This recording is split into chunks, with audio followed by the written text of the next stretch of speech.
Nous prenons acte de ce qu'a fait la Côte d'Ivoire et malheureusement la sanction est inévitable.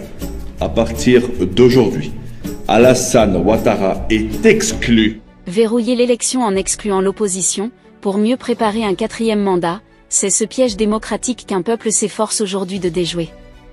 Le week-end dernier, des milliers de partisans du PDCI ont envahi les rues d'Abidjan sous une pluie battante pour dénoncer l'exclusion de Tidjane Thiam de la liste des candidats, une décision perçue comme un verrouillage orchestré pour préparer un quatrième mandat. Scandant, Titi président, et brandissant des pancartes « Justice corrompue », ils ont transformé la contestation en cri d'alarme pour la démocratie. Cette exclusion ne concerne pas que Thiam, des figures de premier plan comme Laurent Gbagbo, Charles Blé Goudé et Guillaume Soro ont été éliminés pour des motifs très critiqués, certains évoquant une instrumentalisation de la justice pour neutraliser l'opposition.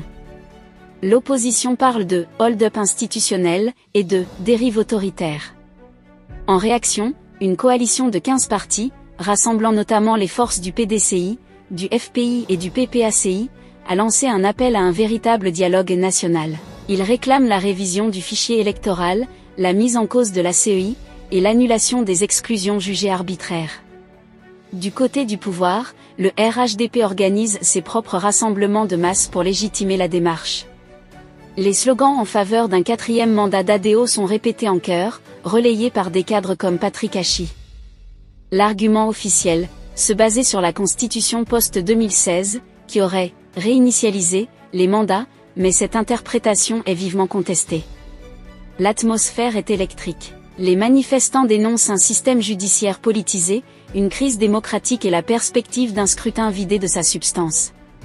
Le pouvoir rétorque qu'il respecte les décisions de justice, mais cela ne fait qu'alimenter le sentiment d'un bras de fer institutionnel.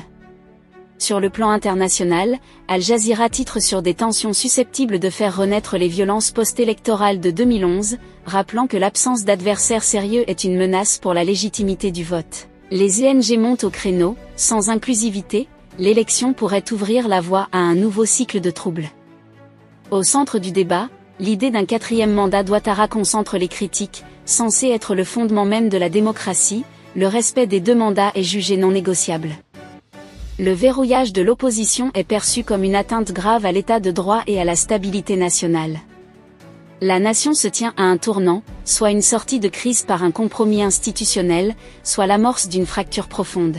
L'enjeu n'est plus seulement une candidature, mais la survie même d'un modèle démocratique. Si ça vous a plu, n'hésitez pas à vous abonner et à cliquer sur la cloche de notification pour ne pas rater l'actualité qui s'écoule à sous-région.